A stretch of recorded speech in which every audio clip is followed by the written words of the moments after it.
todos, bem-vindos a mais um episódio da iniciativa Entrevistas aos Deputados do Projeto dos 230. Comigo hoje tenho o deputado Pedro Miguel Neves de Sousa. Pedro, bem-vindo. Primeiro vou fazer uma breve apresentação do deputado. Tem 46 anos, é deputado pelo PSD, foi eleito pelo Círculo Eleitoral do Porto. É licenciado em Direito pela Universidade de Coimbra. Fez mestrado em Direito Administrativo na Universidade Católica e ainda pós-graduado em Direito das Autarquias Locais pela Faculdade de Direito da Universidade do Porto. É advogado e também docente no ensino superior. Já foi árbitro do Centro de Arbitragem Administrativo, foi presidente da Assembleia de Freguesia de Mafamude, já esteve na Assembleia Municipal de Vila Nova de Gaia, na Assembleia Metropolitana do Porto, foi formador, presidente do Centro de Estágio e vogal do Conselho Regional do Porto da Ordem dos Advogados. Portanto, um longo currículo. Na Assembleia da República pertence a 3 comissões parlamentares, neste momento a Comissão de Assuntos Constitucionais, Direitos, Liberdades e Garantias, a Comissão de Transparência e Estatuto dos Deputados e ainda está na CPI à Santa Casa de Misericórdia de Lisboa. Para além disto, temos também um estágio no Parlamento Europeu, Erasmus. Pedro, levou demasiado a sério a expressão viver a vida. É verdade, eu tenho 46 anos, tenho uma dificuldade muito grande em estar quieto, digamos, eu sou inquieto no bom sentido, e a política também nasce, o meu interesse pela política nasce um bocadinho disto, de ter uma perspectiva crítica sobre o que nos rodeia. Isto foi-me ensinado pela minha professora da primária, ainda era muito novo, e ela sempre me incentivou, era uma freira num colégio franciscano, e ela sempre me incentivou a olhar para as coisas e a constituir a minha própria opinião. Nós, para termos uma opinião sobre um assunto, temos que estudar, temos que refletir, para depois podermos defender uma determinada posição. E ao fim e ao cabo isso acaba por ser política, não é? Nós na política o que fazemos, podemos complicar, mas se tentarmos dar um conceito simples à política, é ao fim e ao cabo fazer um diagnóstico daquilo que corre menos bem à nossa volta e tentarmos apresentar, digamos, soluções que possam melhorar a vida das pessoas e a nossa própria vida. E aqui temos 2 perspectivas, não é? Nós podemos ser ou árbitros, ou jogadores, ou podemos ser treinadores de bancada. Eu acho que quem se disponibiliza para a vida política são os jogadores, são aqueles que querem entrar em campo, que querem fazer a diferença. E muitas das vezes há pequenas medidas que são tomadas que fazem muita diferença na vida das pessoas. E nesta legislatura já houve algumas pequenas medidas que tiveram um impacto muito positivo na vida das pessoas. Isso dá-nos aquela satisfação, aqueles como eu, que são inquietos, que querem melhorar as coisas, dá-nos uma sensação muito boa de realização. Muito bem, nós vamos começar com o nosso habitual jogo, 2 verdades, uma mentira. O deputado vai dar 3 afirmações e eu vou ter que adivinhar qual é que é a mentira. Pedro, confirme que eu não sei qual é a mentira. Muito bem, não, o Afonso não faz ideia de qual vai ser mentira, mas vou então avançar. Primeira, tenho um irmão gêmeo. Segunda, toco violino. Terceira, fiz 2 interrails. Ok, dado o percurso de Erasmus e também o estágio no Parlamento Europeu, o Interrail não me parece mentira. E não é mentira. Não é Fiz mentira. efetivamente 2 interrails. Toco violino e tenho um irmão gêmeo. Sim, eu investiguei e não vi nenhum irmão gêmeo, mas também pode ser um irmão gêmeo que esteja fora dos holofotes. Eu diria que a mentira vai ser essa, é do irmão gêmeo, não? Não, efetivamente tenho um irmão gêmeo, que é 15 minutos mais velho do que eu. 15 minutos. Portanto, é o gêmeo verdadeiro, o chamado gêmeo niftelíneo, e efetivamente não toco violino. Toco piano, mas não toco violino. Muito bem.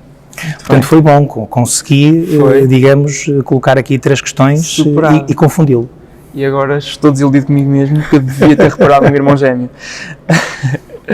Pedro, nós vamos agora recuar um pouco à sua infância, depois vamos passar pelo seu percurso de deputado e depois explorar dentro da Assembleia da República, mas em criança, o que é que acha que fazia como ninguém e o que é que era preferível que qualquer pessoa fazer em vez do Pedro?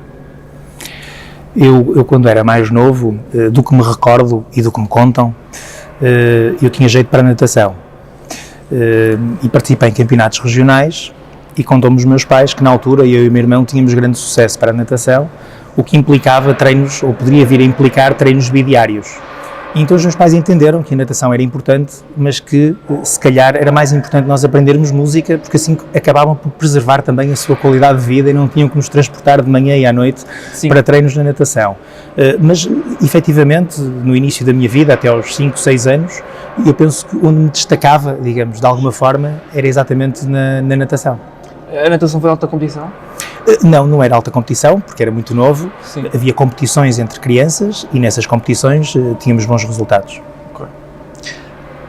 E como é que acha que o meio em que cresceu influenciou a pessoa que é hoje? Ou seja, acha que...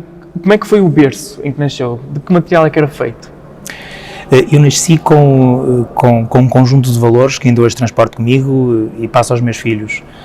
Os meus pais não vieram de famílias ricas, os meus pais são fruto daquilo que hoje se chama de elevador social, estudaram, licenciaram-se, conseguiram, digamos, subir no elevador social e proporcionar-me a mim e ao meu irmão uma vida boa, mas sempre com valores de trabalho, de seriedade, de honestidade, também preparando-nos para a desilusão. É muito importante nós na vida percebermos que temos mais a aprender com os erros do que aquilo que à partida se possa imaginar.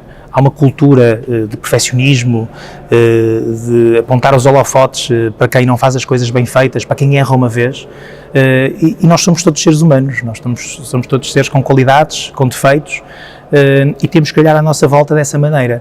Daí que eu costumo muitas vezes dizer, isto também é uma marca ideológica daquilo que é o meu pensamento político, se assim o posso dizer, há uma palavra muito importante que se chama tolerância. E é uma coisa que por vezes vemos pouco aqui na Assembleia da República. Nós temos que ser tolerantes. Eu posso discordar de alguém, mas não significa que eu não possa respeitar essa opinião, e não significa que eu não possa ter capacidade para convencer esse meu opositor político da bondade da minha proposta, ou que eu não possa ser convencido com determinados argumentos. A tolerância dá-nos uma flexibilidade que nos permite, digamos, conviver em sociedade. Isto aplica-se à política, aplica-se em tudo na vida. Se nós trabalharmos numa estrutura com muitas pessoas, vamos encontrar, muito provavelmente, pensamentos políticos diversos. E não é isso que faz com que nós tenhamos que ostracizar alguém, ou que nós possamos ser um patinho feio no meio de uma organização ou no meio da sociedade. E, portanto, eu sempre, digamos, fui educado com estes valores de seriedade, de honestidade, de tolerância, cultura de trabalho, perceber que quanto mais nos esforçamos, mais longe conseguimos chegar, e a minha vida, pelo menos até agora, estes primeiros 46 anos, têm sido marcados muito por isso. A minha evolução profissional teve muito a ver com o meu esforço, com a minha dedicação, muitas vezes dedicando menos tempo à família, mas isso faz parte. Como eu estou aqui em Lisboa e também dedico menos tempo, infelizmente, aos meus filhos pequenos, mas é um desafio, foi um desafio que eu agarrei e foi uma decisão que tomei. Mas pegando nessa resposta, qual foi o primeiro não que levou e que o marcou a sério? Primeira porta que lhe fecharam? Eu tenho tido sorte na vida. Eu acho que a sorte dá muito trabalho, não é? Se nós conseguirmos aliar a sorte ao trabalho, à perseverança, eu sou daqueles que não fico, digamos, deprimido quando as coisas não correm bem, mas também não fico, digamos, não deito foguetes quando as coisas correm muito bem. Eu acho que nós temos que olhar para a vida como um desafio, nas suas várias dimensões, e como dizia há pouco, olhar para os erros como oportunidades de podermos aprender. Eu recordo-me, por exemplo, quando veio a pandemia, nós não sabíamos o que é que ia acontecer, tivemos receios em termos pessoais, em termos familiares, até em termos profissionais. Eu acho que todos que tiveram a capacidade de ver na dificuldade uma oportunidade acabaram por conseguir ultrapassar com muito mais tranquilidade do que aqueles que, ao fim e ao cabo, olharam para um problema, panicaram, se me permitem a expressão, e acabaram por não conseguir avançar. E acho que é muito importante nós olharmos para as dificuldades que vamos encontrando e avançar. Agora, o primeiro não que recebi, nunca tive uma desilusão, digamos, algo de demasiado definitivo na minha vida que me permitisse dizer não, houve ali um obstáculo, houve ali um muro que me foi erguido e eu não consegui. Quando o muro é muito alto, o que nós temos que fazer é preparação física para conseguir escalar o muro e passar para o outro lado. Eu vejo sempre as coisas, sou um otimista por natureza e, portanto, tenho muita dificuldade em achar que nós não conseguimos chegar lá. E acho que nós todos, com as nossas características, conseguimos, digamos, superar-nos. Eu dou um pequeno exemplo, eu gosto muito de correr. E, entretanto, comecei a correr e nunca pensei na minha vida que ia conseguir completar uma maratona. Mas já completei. Qual foi a maratona? A Maratona do Porto. em 2017 e consegui completá-la. E convido-vos, não sei se gostam de correr ou não, mas terminar uma maratona é uma sensação de grande realização pessoal, porque lá está, é olhar para o muro e pensar, eu não vou conseguir escalá-lo, mas depois passamos a meta e dizemos, não, trabalhei com esforço, com dedicação, com perseverança e eu consegui chegar ao final. Não vos conto como é que foi o dia seguinte ou os 2 dias seguintes, mas a verdade é que a sensação de passar a meta ultrapassou todas as dores que eu senti nos dias seguintes. Valorizo muito pessoas que correm maratonas. Pedro, agora um bocadinho do seu percurso académico.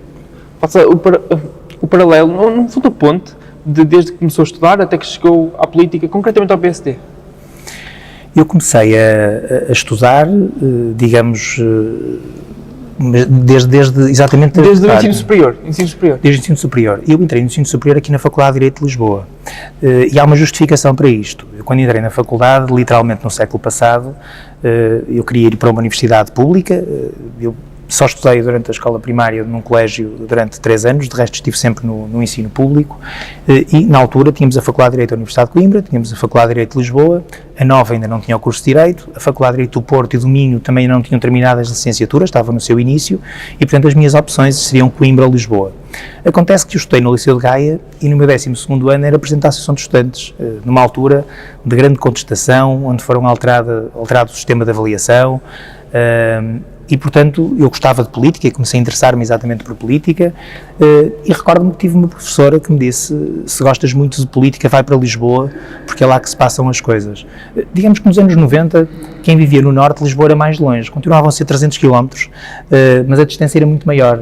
Nós temos que olhar para trás, não tínhamos internet, não viajávamos tanto, era tudo muito mais caro, e fazia com que Lisboa fosse uma coisa mais distante. Mas eu, na altura, decidi candidatar-me e fiz o primeiro ano na Faculdade de Direito da Universidade Clássica, que ainda se chamava Universidade Clássica de Lisboa, e depois, no 2º ano, é que pedi transferência para Coimbra. Nessa altura, também me envolvi muito na Associação Académica de Coimbra, estive lá na Direção-Geral e no Conselho Fiscal, e, paralelamente, era militante da JST de Gaia e fui ocupando alguns lugares, nomeadamente na Assembleia de Freguesia, na Assembleia Municipal, fui-me interessando muito pela política, por aquilo que me rodeava e tentei ser interventivo sem descurar aquilo que era a parte académica e a parte profissional, que foi a parte que sempre valorizei mais. E depois como é que surge o convite para ser deputado? Eu fiz parte de órgãos, digamos, concelhios, distritais e nacionais do PSD. Internamente sempre me identifiquei muito com o atual presidente do PSD, com o Luís Montenegro, acompanhei-o sempre, digamos, quando ele se candidatou e não teve tanto sucesso como quando agora ganhou, e foi algo natural. Eu acho que o líder do partido olhou para militantes do partido, teve a preocupação também de olhar para independentes, teve a preocupação de, respeitando as estruturas do partido, tentar olhar para quem tinha algum percurso fora da política e podia acrescentar algo em determinadas áreas, e penso que o contexto em que eu sou convidado é esse. Sou convidado para integrar a lista de deputados e aceitei quando foi formulado o convite, e aqui estou. Não é deputado há muito tempo, mas qual foi até agora a experiência que mais positivamente marcou? Nós, quando chegamos à Assembleia da República, nós temos sempre uma ideia do que aqui se passa, que nunca é exatamente aquilo a que corresponde, não é? Eu digo muitas vezes, quando recebo visitas aqui na Assembleia da República, é muito natural que as pessoas digam, eu pensava que o hemiciclo era maior. Quando nós somos eleitos deputados, há um período em que nos estamos a ambientar, vimos de uma carreira profissional e, portanto, o Parlamento tem uma forma de funcionar diferente. Eu, até por defeito profissional, comecei logo a ler o regimento, a ler todo o normativo, digamos, que enquadra a nossa atuação como deputados, o que podemos fazer, o que não podemos fazer, e, portanto, digamos que ser deputado ou estar na política, como em qualquer profissão, é uma eterna aprendizagem. Nós nunca sabemos tudo, há problemas que vão surgindo. Agora, há aqui momentos que foram marcantes. Eu acho que, em termos políticos, a aprovação deste Orçamento de Estado foi marcante. Se fosse inviabilizado, eu não sei o que é que ia acontecer, não sei se íamos para novas eleições, se havia uma gestão de duodécimos, mas esse momento foi particularmente marcante, e ao longo desta legislatura o que eu tenho sentido é que o PSD tem-se mantido muito fiel e muito firme àquilo com que se comprometeu no seu programa eleitoral e quando apresentou esse programa aos portugueses. Isso deixa-me muito confortável. Eu tento ser uma pessoa muito consequente, uma pessoa que tenta manter alguma coerência, e o facto de estar inserido num grupo parlamentar que neste momento é um bloco unido, é um bloco onde há discussão, mas em que todos percebemos que temos que estar unidos, onde percebemos também que o Governo já tem, e tomou posse há muito pouco tempo, há menos de um ano, e as medidas que vai tomando vão de encontro àquilo que são os problemas dos portugueses. Isto é muito reconfortante, ser deputado numa bancada que apoia o Governo e percebendo que o Governo está a realizar um trabalho bom para os portugueses, porque é isso que realmente interessa. Eu penso que nós dizemos isto muitas vezes e conseguimos introduzir uma linguagem mais simples no léxico político, que é, nós temos tratado os problemas das pessoas. Nós podemos estar aqui a falar eternamente sobre a questão do déficit, sobre a questão da integração europeia, que são questões muito importantes, mas quem está lá fora quer constituir uma família, quer ter um bom emprego, quer ter mais rendimento, quer que os seus filhos cresçam, que também tenham um emprego, que tenham acesso à habitação. E eu penso que há aqui dois focos geracionais que são muito importantes e que nos estimulam muito, que são aqueles que são os mais jovens, aqueles que se querem emancipar e o sistema, entre aspas, não permite ou não tem permitido que se possam emancipar, e depois aqueles mais velhos, aqueles que nós temos que proteger, que foram aqueles que um dia nos fizeram nascer, que nos educaram em várias dimensões, e nós temos que ter essa sensibilidade de olhar. Os mais jovens e os mais velhos precisam de medidas ativas, medidas políticas ativas, e o Governo tem feito isso, e aqui na Assembleia temos aprovado um conjunto de medidas que são muito importantes para os mais jovens e para os mais velhos, e isso é reconfortante. Agora, Pedro, indo de encontro à Comissão dos Assuntos Constitucionais, a Constituição não é revista desde 2005, são quase 20 anos, fazem em agosto 20 anos, salvo erro. Ora, muito mudou na sociedade portuguesa. Para quando uma próxima revisão constitucional, e quais é que acha que são as principais reformas a adotar? Eu acho que neste momento a nossa Constituição foi alterada algumas vezes desde 76, muito por razões políticas, por razões de sistema. Primeiro para tentar retirar a carga militar que advinha do 25 de Abril, depois de uma perspectiva também de crescimento económico e de integração na União Europeia, mas não me parece que neste momento uma revisão constitucional seja uma prioridade política, pelo menos para o PSD, da forma como eu olho para a Constituição, não me parece que seja uma prioridade política, e neste momento também não há nenhum pedido de revisão constitucional para analisar. Às vezes os partidos aqui ou ali vão falando de algumas matérias, mas sinceramente não acho que seja nesta fase uma prioridade rever a nossa Constituição. Acho que a nossa Constituição continua a garantir aquilo que são os direitos, liberdades e garantias dos cidadãos, nas suas várias dimensões.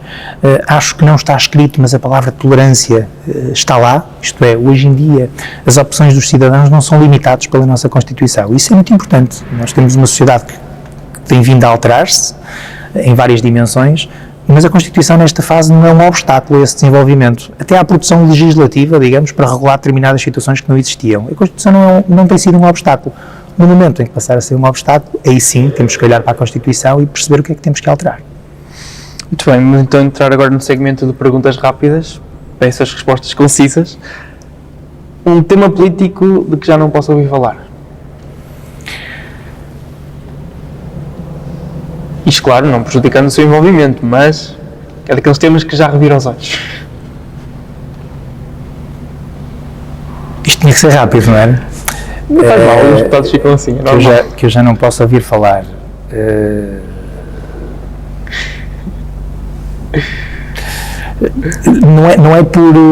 Não é por desconsiderar essa situação, mas a questão, por exemplo, da imigração é uma questão que é colocada sob vários ângulos e é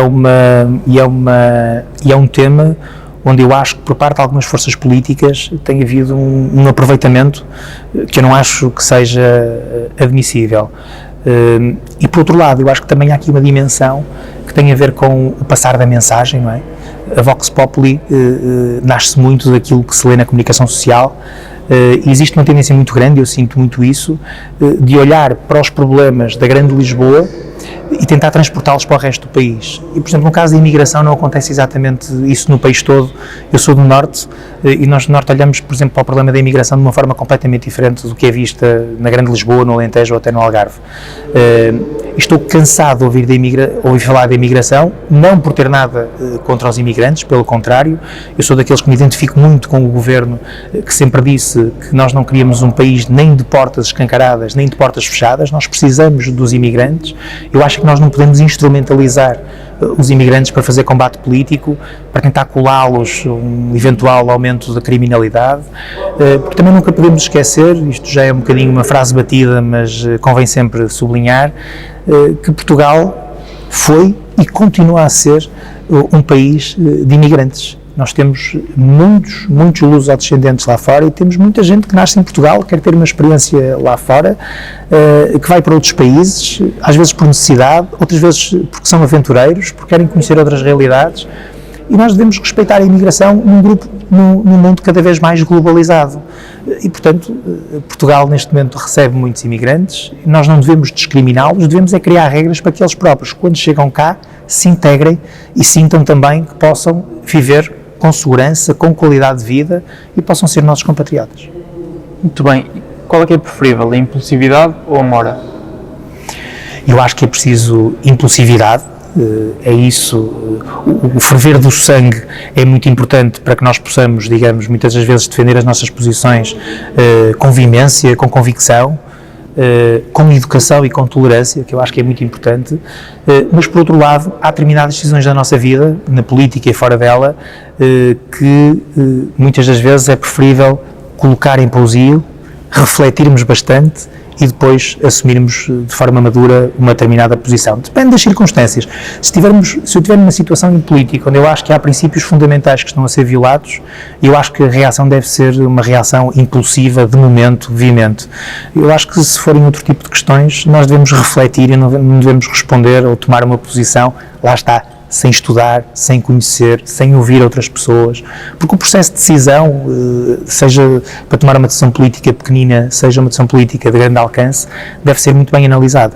Mas se decidir correr uma maratona, se calhar é melhor não pensar muito sobre o assunto. Convém pensar uns meses antes, começar a treinar e só depois desse treino é que conseguimos passar a meta. Muito bem. Qual é o seu livro favorito? Eu tenho muitos livros favoritos, não tenho, digamos, um livro de eleição. Gosto muito de biografia, nomeadamente gosto muito de livros históricos, gosto muito de romances, desde novo que gosto muito de romances e gosto muito de poesia. Eu diria que a poesia de Fernando Pessoa é algo que me enche as medidas. Confesso que não leio poesia todas as semanas, nem todos os meses.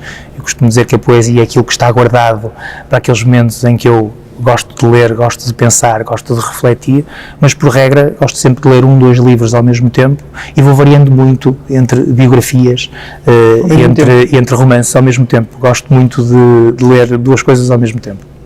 E a sua música favorita? Banda? Que preferir? Eu quando era mais novo gostava muito dos Doors.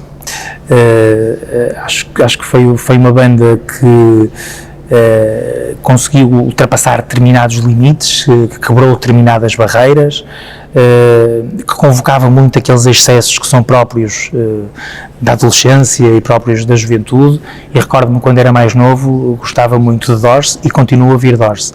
Eu gosto muito de rock, gosto muito de jazz e gosto também muito de música clássica. Não é todos os dias, eu acho que a música clássica é um bocadinho como a poesia, não podemos ouvir todos os dias, tem que ser de vez em quando para valorizarmos. Portanto, digamos, são estas basicamente as áreas que gosto mais. Também gosto muito de blues. Qual é que foi a última vez que se chateou?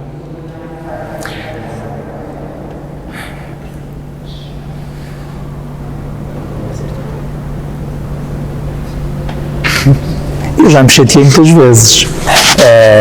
Agora, a última vez que me chateei assim a sério terá sido há 2-3 anos, por aí, e na altura foi por razões profissionais que entroncavam em questões de princípio, de verdade, de caráter, e isso são coisas que para mim são inultrapassáveis e portanto, o que chateia-me a sério, chatear a sério, terá sido isso. Agora tem aqueles aborrecimentos diários que toda a gente tem. Trânsito, desde logo, de Lisboa.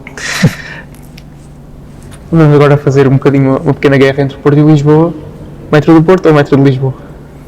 Metro do Porto. Muito bem. É sofá ou sofá? É sofá. E o que é que se almoça ao domingo? Ao domingo é um dia em que se almoça com calma.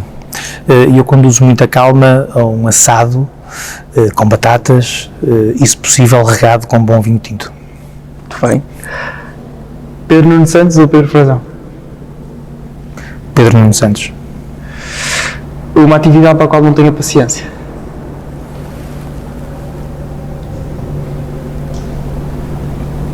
Eu lembro quando era mais novo que a minha mãe me tentou ensinar a fazer tapetes de raiolos e portanto eu diria que era uma atividade para a qual eu não tinha paciência nenhuma e hoje não conseguirei fazer nada do que ela me tentou ensinar e portanto para isso não tinha paciência rigorosamente nenhuma.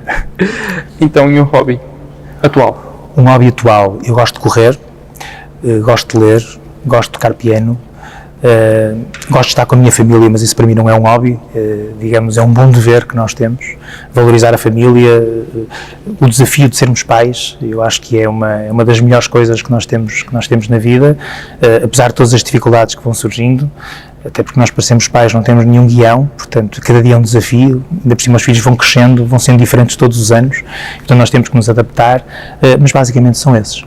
Muito bem. Prefere-se filmes ou séries? Prefiro filmes. Uhum. E agora, se o convidassem para debater com um deputado de esquerda numa escola, quem é que escolhia? Daí consigo. Provavelmente Isabel Moreira. Isabel Moreira? Muito bem.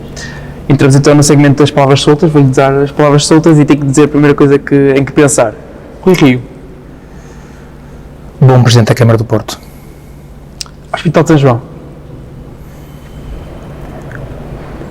Será o maior hospital do Grande Porto e tenho ideia que funciona bem. Costumo utilizar mais o Hospital de Gaia quando preciso e felizmente tem sido poucas vezes, mas tenho ideia que é um grande hospital que funciona bem, com bons profissionais, conheço alguns bons profissionais. Muito bem. Elon Musk. É um produto do novo mundo, ainda não sabemos exatamente o impacto que vai ter.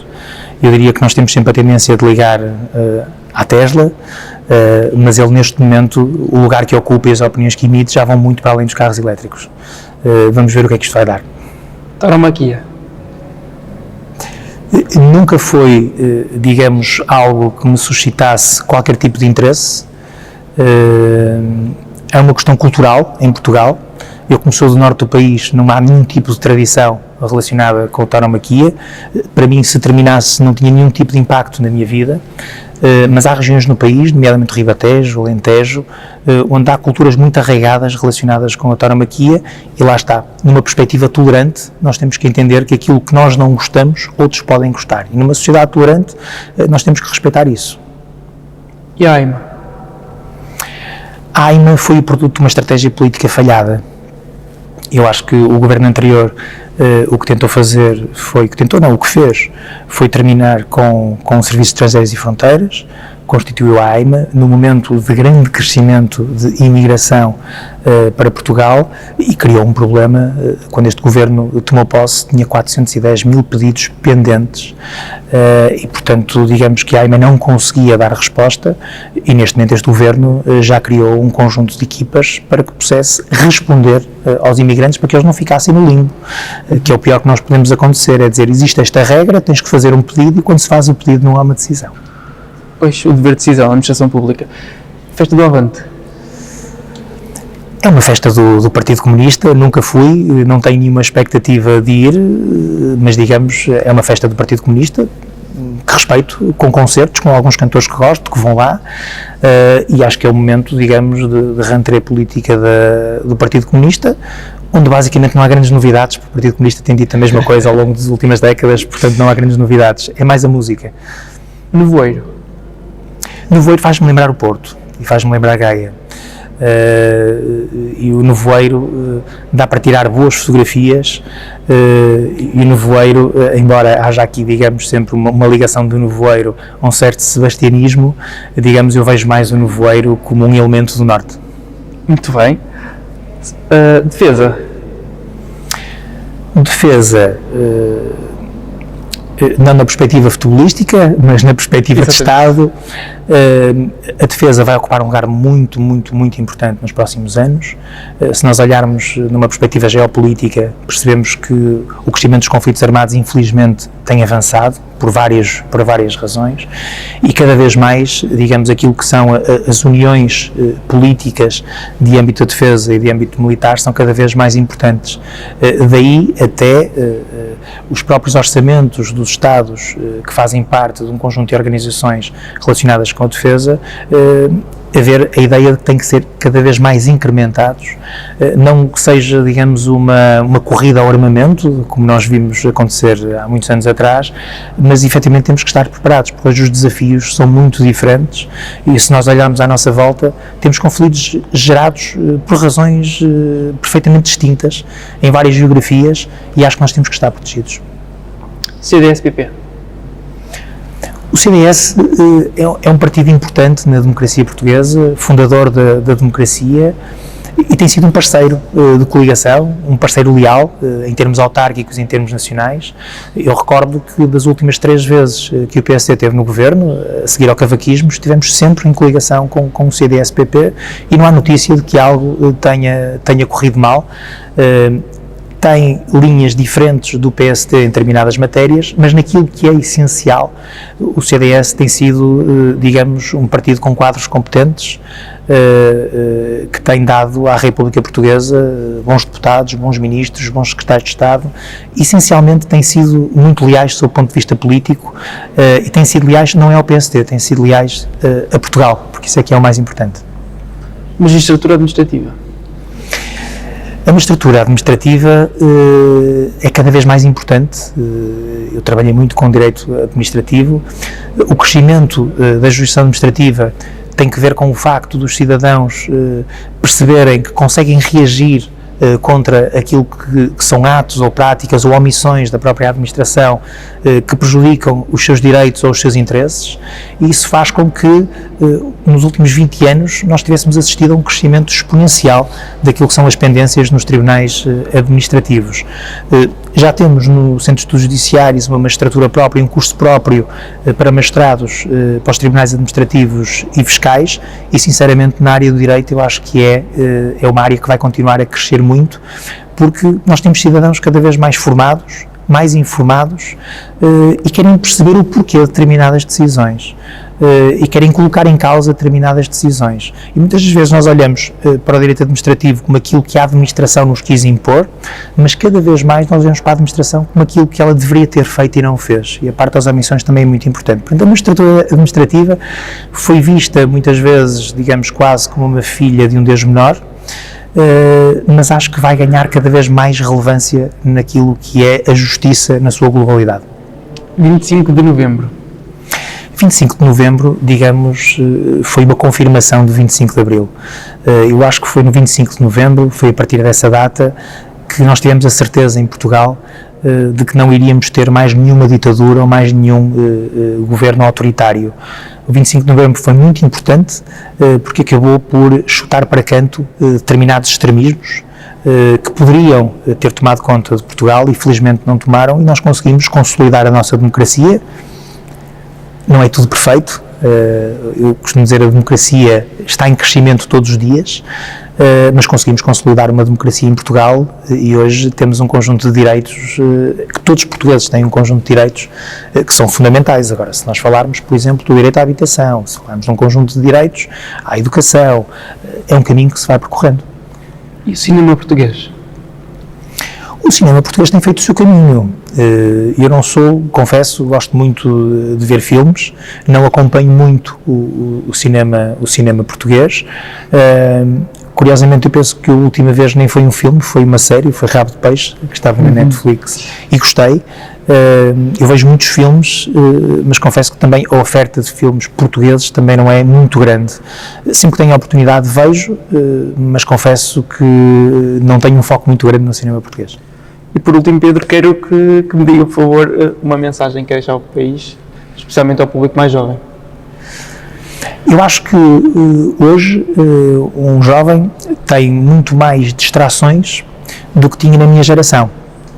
Na minha geração nós não tínhamos internet, quando queríamos fazer um trabalho íamos para a biblioteca, fazíamos pesquisas, era muito mais analógico, digamos. Hoje em dia os jovens têm um acesso ao conhecimento muito grande. E o que é importante hoje para um jovem é nunca perder o foco, é traçar uma meta. Eu acho que isso é mais importante, traçar um objetivo, seja de abrir uma padaria, seja de chegar a primeiro-ministro.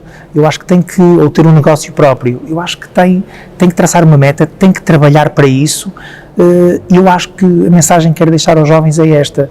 Eu recordo-me quando me inscrevi no curso de Direito, já havia muitos licenciados em Direito e aparentemente era um problema, porque se dizia que íamos todos para o desemprego. Não é assim. Eu acho que se nós gostarmos de algo, se nos esforçarmos, se formos bons, nós temos o nosso lugar no mundo, porque há lugar para toda a gente.